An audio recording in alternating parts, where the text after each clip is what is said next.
آج کوئی قبر میں ہے اور ہم جمع ہو رہے ہیں، کل ہم قبر میں ہوں گے اور ہمارے لیے کوئی اور جمع ہو رہا ہو۔ خیر کن فلاں بغنیمت شمار عمر، زاں بیشتر کے بانگ برائد کے فلاں نہ مان۔ شیخ سعدی فرماتے ہیں اے فلاں بلائی کر لے، اچھائیاں کر لے، اس عمر کے ایک ایک لمحے کو غنیمت سمجھ لے، اس سے قبل کی آواز آئے کہ فلاں نہیں رہا، تو اپنی زندگی کو پہلے ہی اعمال کا حسن دے لے۔ تو یہ وقت میرے اور آپ کے اوپر آنے والا ہے کہ ہمارے لیے بھی لوگ جمع ہو رہیں گے۔ ہم قبر میں اب تنہائیوں اور قبر کی پہنائیوں میں موجود ہوں گے اور لوگ ہمارے لیے جمع ہو رہے ہوں گے قبل اس سے کہ وہ وقت آئے، کوئی حجت باقی نہ رہے، مجھے اور آپ کو اپنے اعمال کی اصلاح کر لینی چاہیے۔ امام غزالی نے ایک بڑی خوبصورت بات لکھی، آپ فرماتے اللہ نے مرنے والوں کے ذریعے سے جو باقی زندہ بچ گئے ہیں ان پر احسان کیا۔ عرض کی گئی احسان کیسے؟ وہ تو دکھوں میں مبتلا ہیں، جن کا بھائی چلا گیا ان کا کلیجہ پھٹ رہا ہے، جن کا باپ چلا گیا ان کی دنیا اندھیر ہو گئی، جن کی ماں چلی گئی ان کے سامنے روشنی کا کوئی حوالہ نہیں رہا ہے، جس کا بیٹا چلا گیا اس کی کمر ٹوٹ گئی، جس کا بھائی چلا گیا اس کے بازو ٹوٹ گئے، اور تم کہتے ہو اللہ نے مرنے والوں کے ذریعے سے جو باقی پس ماندگان ہیں ان پر احسان کیا۔ یہ احسان کیسے ہے؟ تو امام غزالی فرماتے ہیں احسان اس معنی میں ہے کہ اللہ نے مرنے والے کی موت کو ان باقیوں کے لیے عبرت کا نشان بنایا ہے۔ اگر اس کی موت ان کے لیے عبرت بنا دی جاتی تو یہ کیا کرتا؟ تو اللہ تعالیٰ نے گویا ان کی موت سے اس کو ایک اور موقع سنبھلنے کا دیا ہے کہ وہ لوگوں کی، عزیزوں کی، رشتہ داروں کی موت کو دیکھ کر اپنی زندگی کی راہوں کو ٹھیک کر لیں۔ یہ جو مرنے والے ہیں یہ ہمارے لیے پیغام ہے موت کا، اور ہم ان سے دیکھ کر اپنی زندگی ٹھیک کر سکتے ہیں۔ حضرت یعقوب علیہ السلام جلیل القدر نبی گزرے ہیں، بنی اسرائیل کے مقتدا اور امام نبی۔ آپ نے حضرت اسرائیل سے وعدہ لیا ہوا تھا کہ میری روح قبض کرنے کے لیے اچانک نہیں آنا، بلکہ پہلے کو قاصد یا پیغام بھیج دینا تاکہ میں موت کی تیاری کر لوں، کیونکہ اچانک موت سے حضور نے بھی پناہ مانگی۔ اللہم انی اعوذ بک من الموت الفجات، اے اللہ اچانک موت سے تیری پناہ چاہتا ہوں۔ تو حضرت اسرائیل علیہ السلام سے وعدہ لیا تھا حضرت یعقوب علیہ السلام نے کہ قبض روح کے لیے اچانک نہیں آنا، پہلے کو قاصد یا پیغام بھیج دینا۔ انہوں نے وعدہ کیا تھا، نبی تھے، ان سے وعدہ انہوں نے کر لیا۔ کافی مدت گزری تو حضرت اسرائیل آ گئے، پوچھا کدھر آئے ہو؟ کہا قبض روح کے لیے آئے ہو۔ کہا تم نے تو وعدہ کیا تھا پہلے کو قاصد یا پیغام بھیجوں گا، تم نے نہ کو قاصد بھیجا اور پیغام بھیجا اور قبض روح کے لیے آ گئے۔ حضرت اسرائیل نے عرض کی حضور میں نے تو کئی قاصد بھیجے تھے، فرمایا میرے پاس تو ایک بھی نہیں آیا۔ کہا حضرت آپ کے سامنے کتنے لوگوں کی موت واقع ہوئی، یہ میرا قاصد نہیں تھا تو اور کیا تھا؟ آپ کی داڑھی میں سفید بال آ گئے، یہ میرا قاصد نہیں تھا تو اور کیا تھا؟ آپ کی آنکھوں میں سفیدی اتر آئی، یہ میرا قاصد نہیں تھا تو اور کیا تھا؟ آنکھوں میں سفیدی کا آ جانا، بالوں میں سفیدی کا آ جانا، کمر میں خم آ جانا، اٹھتے ہوئے جنازے، پھیلی ہوئی قبریں، یہ پیغام ہے، قاصد ہے موت کا۔ حضرت عمر فاروق رضی اللہ تعالیٰ عنہ ایک دن دربار میں بیٹھے ہوئے تھے، ایک شخص آیا اور آپ کو دیکھ کر کہنے لگا یا عمر لا تنسا موتک، عمر اپنی موت کو نہیں بھولنا۔ کب کپا کے رہ گئے، اس کو بلایا، شکریہ ادا کیا، کہا میاں کبھی روز آ جایا کرے نا تو تجھے مہینے کے بعد تنخواہ بھی دیا کروں گا۔ بڑے دربار میں وہ روزانہ آتا ہے۔ حضرت عمر فاروق کام میں لگے ہیں، وہ کہتا ہے یا عمر لا تنسا موتک، عمر اپنی موت کو نہیں بھولنا۔ مہینے کے بعد اس کو تنخواہ بھی دیتے ہیں۔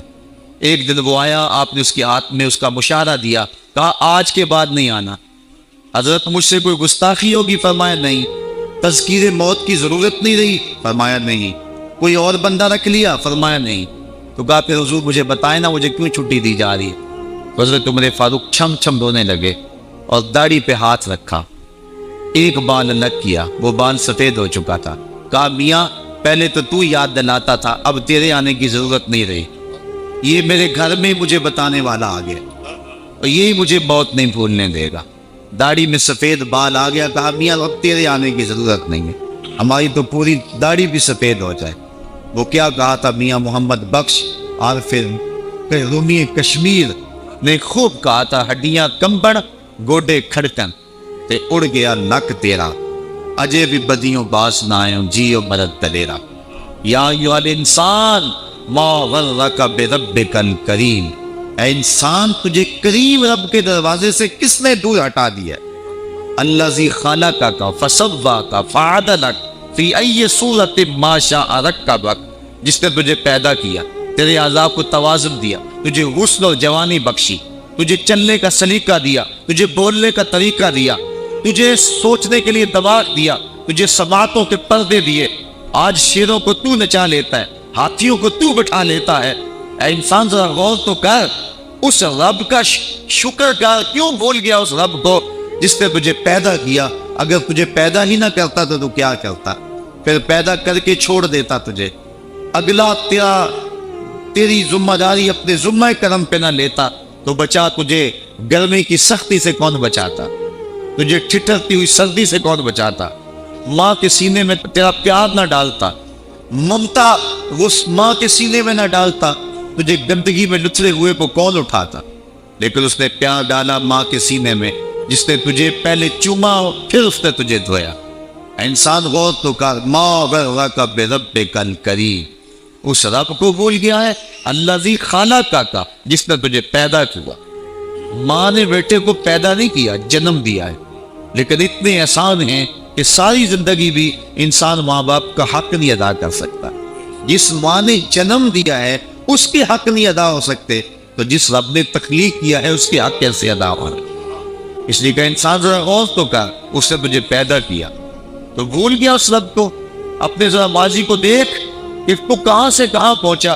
تیری زبان میں، تیرے منہ میں زبان کا لوتھڑا تھا، بولنے کا سلیقہ نہیں تھا، کس نے اس کو لفظوں کی حرمت سے آشنا کیا؟ تیرے کانوں میں پردے تھے لیکن سمجھنے کا طریقہ نہیں تھا، لیکن کس نے تیری سماعتوں کو شعور بخشا؟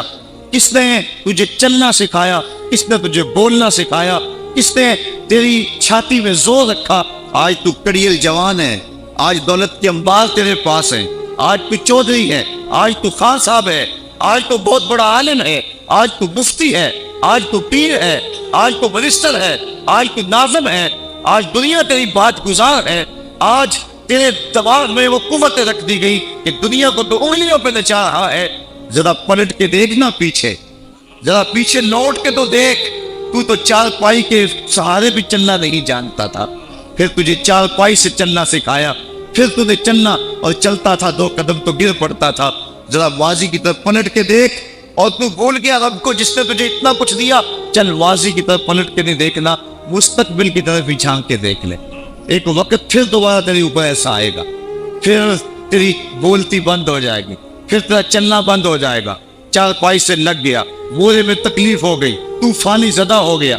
سارے گھر والے 4 دن تو بڑی خدمت میں لگے رہے، لیکن انہیں اپنے کام بھی تو کرنے تھے، پھر آہستہ آہستہ تجھے اگنور کرنا شروع کر دیا۔ تو بھی اس بات کو سمجھنے لگا، پھر وہ وقت بھی آیا کہ تیری چار پائی کو اندر سے اٹھا کے برآمدے میں رکھ دیا کہ بابا کھانستا ہے، بچے ڈسٹرب ہوتے ہیں، جراثیم پھیلتے ہیں، اب نوکر تجھے روٹی دینے لگا۔ شام کو بیٹا آتا ہے، 2 لمحے کھڑا ہوتا ہے، پھر اپنے بیڈ روم میں چلا جاتا ہے، تو اس کی صورت کو ترستا رہتا ہے۔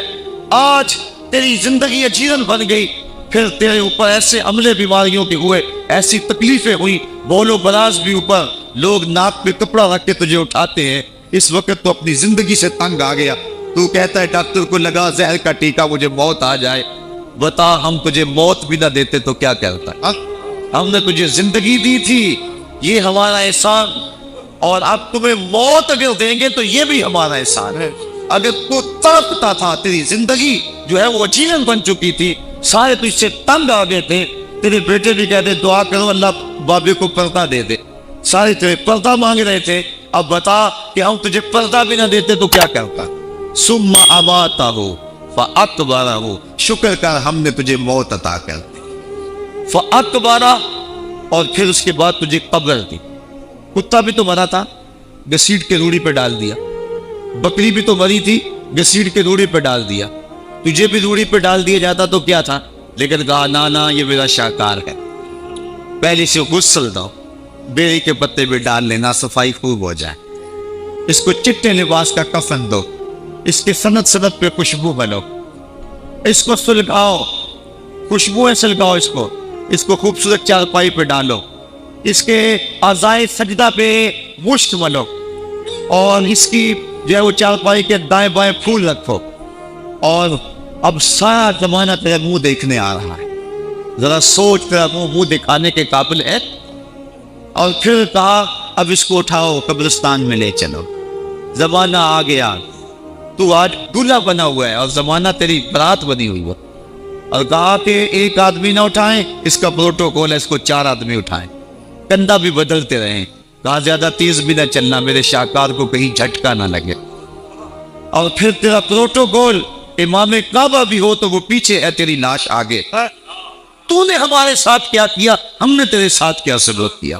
یا ایھا الانسان ما غرک بربک الکریم، ہم نے کہا اس کے لیے چھوٹا سا گھر بنا دو، اور اس کے اندر پردے میں اس کو رکھ کے اوپر سے مٹی ڈال دو، اوپر پھول ڈال لو، اور پھر اتنی دیر تک کھڑے رہو جتنی دیر تک اونٹ کو ذبح کرتے ہیں، اس کی کھال ادھیڑتے ہیں، اس کا گوشت بناتے ہیں، پھر اس کو تقسیم کرتے ہیں، اور پھر آؤ تو دعائیں شروع کر دو، کبھی کل کی محفل سجا دو، کبھی 10ویں کی، کبھی چہلم کی۔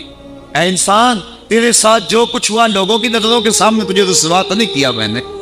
یا ایھا الانسان ما غرک بربک الکریم، ذرا پیچھے پلٹ کے دیکھ لے، نہیں تو آگے جھانک کے دیکھ لے، تجھے کبھی تو شرم آئے گی، تو کہاں بھٹک گیا، کہاں بہ گیا۔ آ جا اس کریم رب کی طرف جو 70 ماؤں سے زیادہ پیار کرتا ہے۔ آنا تو نے ہے ہی، آج نہیں تو کل آئے گا، تو کل جو پھر کفن میں منہ چھپا چھپا کے آتا پھرے گا، آج کھلے منہ ہی آ جا۔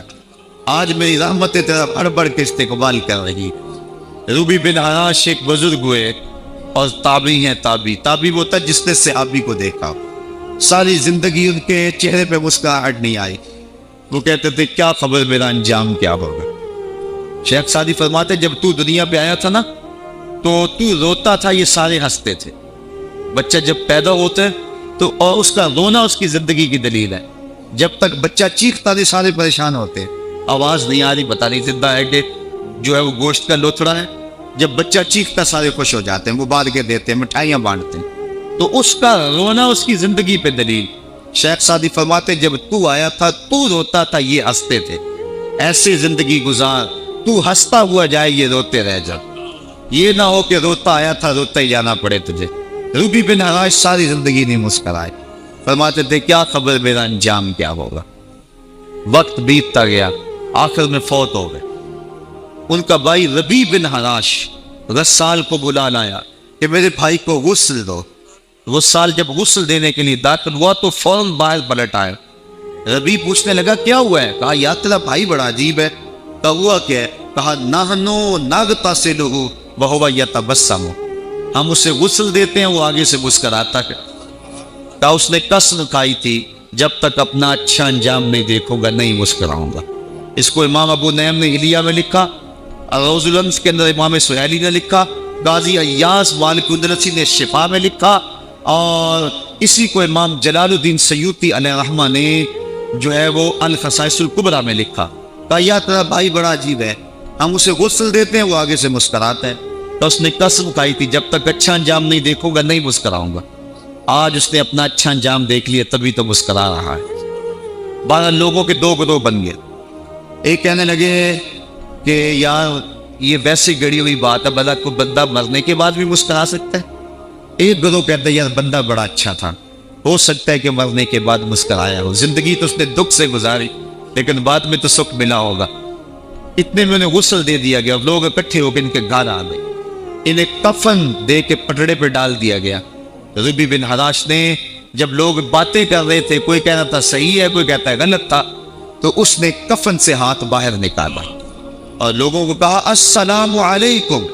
لوگوں نے کہا وعلیکم السلام، اتتکلم بعد الموت، عجیب بات ہے مرنے کے بعد باتیں کر رہے ہو۔ قال نعم اتکلم بعد الموت، کہا ہاں میں مرنے کے بعد ہی باتیں کر رہا۔ عرش فرش تے تے مکے پہ گیا شور، بلے شاہ سا مرنا نہیں تے گور پہ کوئی غور۔ فَلَنُحْيِيَنَّهُ حَيَاتًا طَيِّبَةً، ان کو حیات طیبہ بخش دی جاتی ہے جو اللہ کے نام پہ اپنی زندگی گزار دیتے ہیں۔ میرا رب کہتا ہے کہ میں ان کو مرنے نہیں دیتا، ان کو ستھری اور پاکیزہ زندگی دیتا ہوں اور اقبال کہتا ہے فطرت ہستی شہید آرزو رہتی نہ ہو، خوب تر پیکر کی اس کو جستجو رہتی نہ ہو، موت کو سمجھا ہے غافل اختتام زندگی، یہ ہے شام زندگی صبح دوام زندگی۔ تو کہا ہاں مرنے کے بعد باتیں کیا ہو؟ لوگوں نے کہا بتا پھر تیرے رب نے تیرے ساتھ سلوک کیا کیا؟ تو ربی جو فوت ہو چکا ہے کہتا ہے استقبلنی ربی غیر غضبان واستقبلنی بروح بریئان۔ کیا پوچھتے ہو؟ اس کے قدرت والے چہرے پہ کوئی غصہ نہیں تھا، اس نے روح و ریحان کے پھولوں کے ہار میرے گلے میں ڈالے۔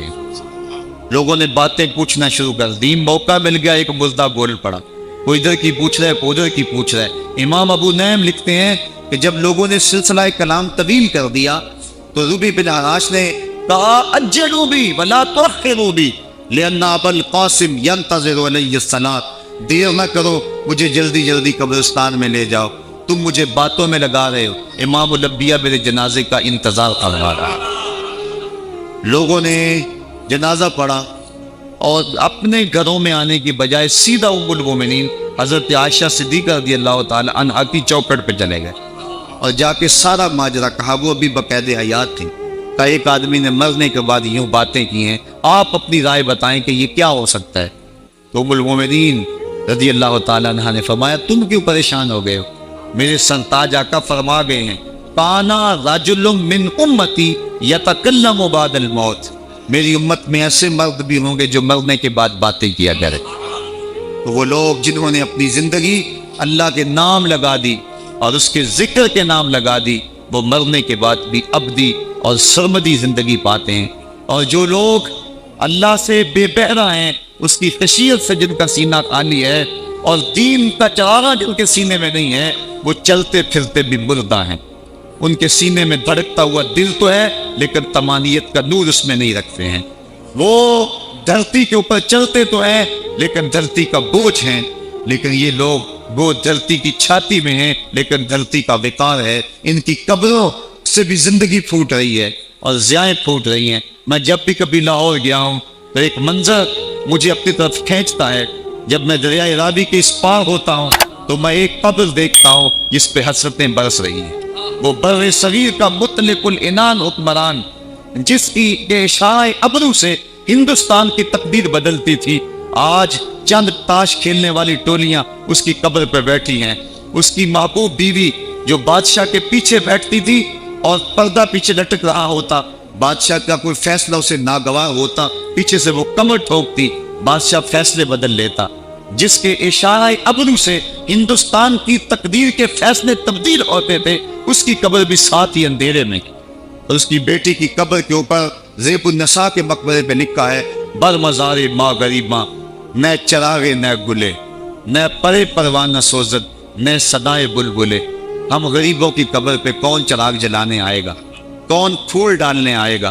نہ کوئی بلبل گیت گانے آئے گی اور نہ کوئی پروانہ پر جلانے آئے گا۔ یہ وہ جو مطلق العنان تھے، یہ ان کی قبر کی کہانی سنائی۔ اور جب میں دریائے راوی کا کنارہ پار کرتا ہوں تو ایک لوح مزار وہ بھی ہے جہاں جلی حروف پہ لکھا ہے گنج بخشے فیض اعلیٰ، مظہر نور خدا، ناک سارا پیر کامل، کامراں راہ رہنما۔ جب زندگی ایک طرح کی نہیں ہوتی تو پھر موت بھی ایک طرح کی نہیں ہوتی۔ جب دنیا پہ رہنے والے لوگ ایک طرح سے زندگی نہیں گزارتے تو ان کی برزخ بھی ایک طرح کی نہیں ہوتی۔ تو یہ ہیں وہ لوگ جن کی قبروں پہ آج بھی چراغاں ہیں، جن کے نام کا آج بھی تنتنا ہے۔ 1000 سال گزر گئے، ان کی نسبی اولاد تو کوئی نہیں ہے، انہوں نے شادی بھی نہیں کی تھی، لیکن اس کے باوجود دن کو چلے جاؤ، کڑکتی دوپہر کو چلے جاؤ، برستی بارش میں چلے جاؤ، لمبی رات کی تنہائی میں چلے جاؤ، موسم کی کسی بھی شدت میں چلے جاؤ، حکومتوں کے بدلتے ہوئے ماحول، ماشاءاللہ کی کیفیتیں، جس دور جس حالت میں مرضی جاؤ، آپ کو وہاں میلہ نظر آئے گا، وہاں ہجوم عاشقہ نظر آئے گا۔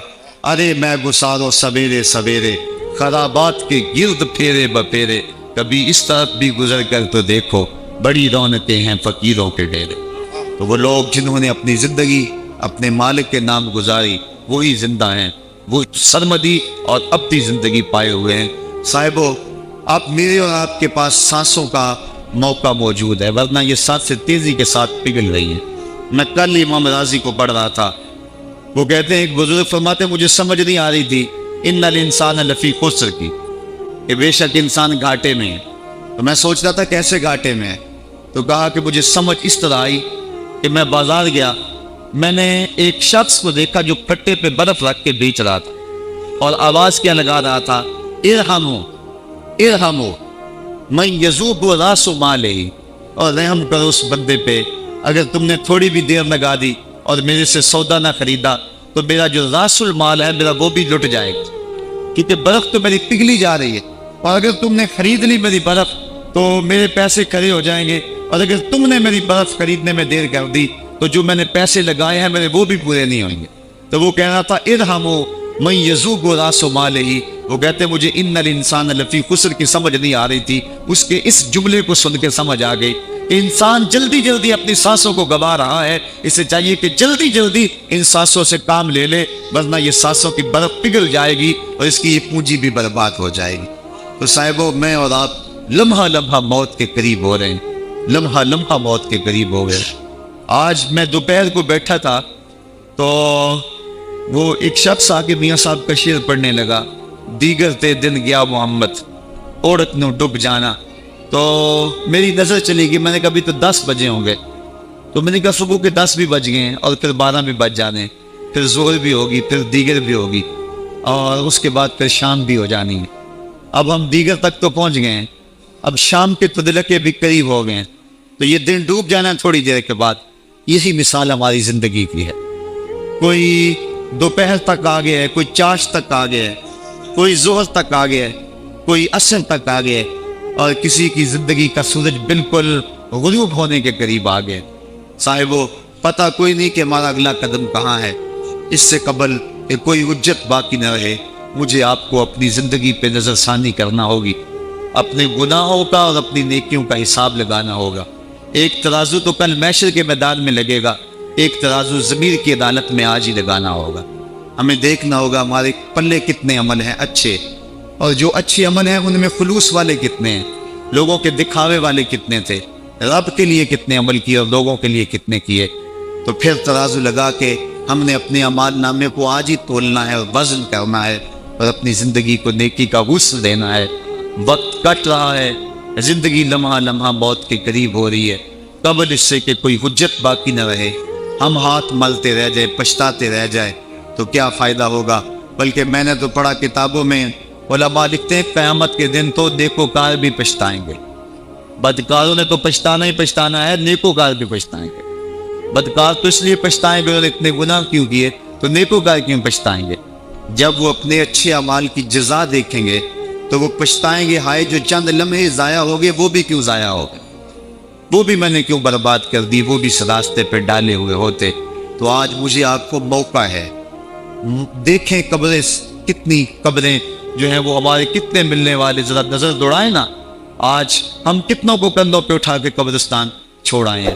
حضرت غوث اعظم رضی اللہ تعالیٰ عنہ فرماتے ہیں جا کے قبرستانوں میں دیکھو کتنے کتنے حسینوں کی مٹی خراب ہو رہی، جو اپنے بدن پہ ایک چٹکی مٹی نہیں پڑنے دیتے تھے، آج ان کا کفن بھی تار تار ہو گیا.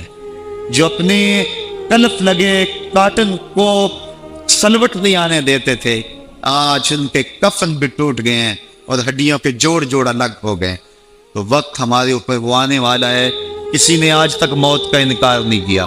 میں نے لوگوں کو خدا کا انکار کرتے دیکھا، آپ نے بھی دیکھا، لیکن کوئی موت کا آج تک انکار کرتا نہیں دیکھا گیا.